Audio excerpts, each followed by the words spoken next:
All we've been doing the last couple months is speculate about Marcus Mariota and what the Eagles might have to do to get him to Philadelphia. How high would the Eagles have to trade up, and how many draft picks would have to be involved? What players could be traded? And if he does drop, how far could he fall? Thank God the NFL draft is in less than 2 weeks, because I'm beyond sick of all the rumors, smoke screens, and hearsay. We're going to get our answers soon. But what does Mariota actually bring to the table? What are his strengths and weaknesses, and why is he a perfect fit for Chip Kelly's offense? I've gone back and watched pretty much every Oregon possession from this past season, quickly fast-forwarding from play to play and filling several pages of, well, this very here notebook. So let's get to my little scouting report, shall we? As we know, Mariota didn't play in your traditional pro-style offense. He was in a wide-open shotgun spread offense and is basically no experience taking snaps under center. The Oregon scheme features a plethora of screens, but Mariota does have experience throwing a bunch of different NFL-type throws. The offense features switch combinations, horizontal spacing routes, trail patterns, and drive digs. They use a lot of 11 personnel, 3 wideouts with a running back and a tight end. The pass combinations feature wheel routes, post patterns, deep curl routes, and dash passes. Mariota has a solid arm. I'd say it's above average. He has a quick release and throws a catchable ball. I think his biggest strengths are his accuracy throwing on the move, not only to his right, but to his left as well, and how well he moves a single high safety with his eyes and headgear in the pocket.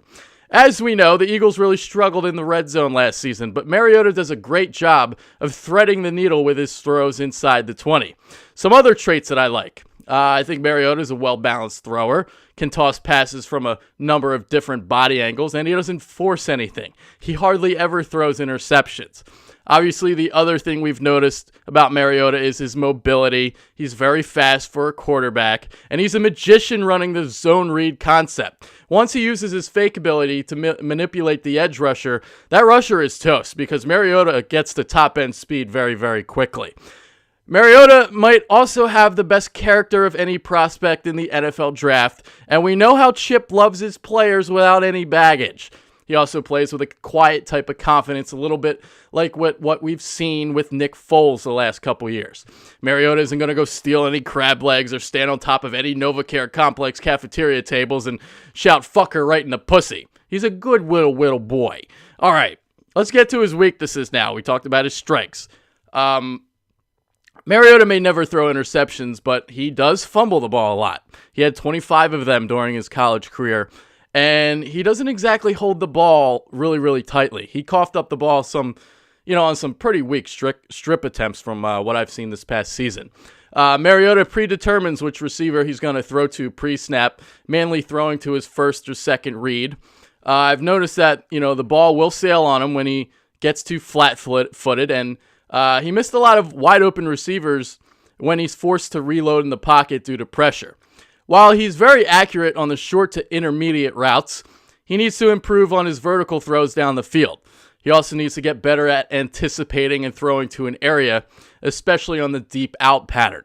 As for his mobility, and this might sound like nitpicking because Mariota is a very, very good running quarterback due to his speed, but he's not necessarily that elusive. All right, so I've got some more trade rumors before I leave.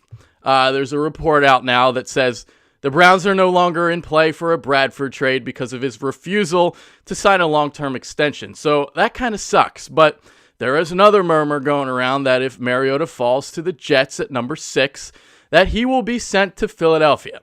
New York has already said it's not really high on Mariota, so I would assume that package would include Bradford and possibly the Eagles' first-round pick this year and next. Maybe Philly will also throw in, another late-round pick somewhere in this potential swap. So that's it for today. I'm going to be doing a lot of videos in the next week or so to, get everyone prepared for the NFL draft. I'm going to be going position by position, give you my rankings and thoughts on the most prominent players that are going to hear their names called in Chicago. Make sure you follow us on Twitter at @TheBitterBirds as well. We're also going to be tweeting a lot about these guys. So there's that. All right, later all. I'm out of here. Take care. And hopefully we get Mariota. Do the deal.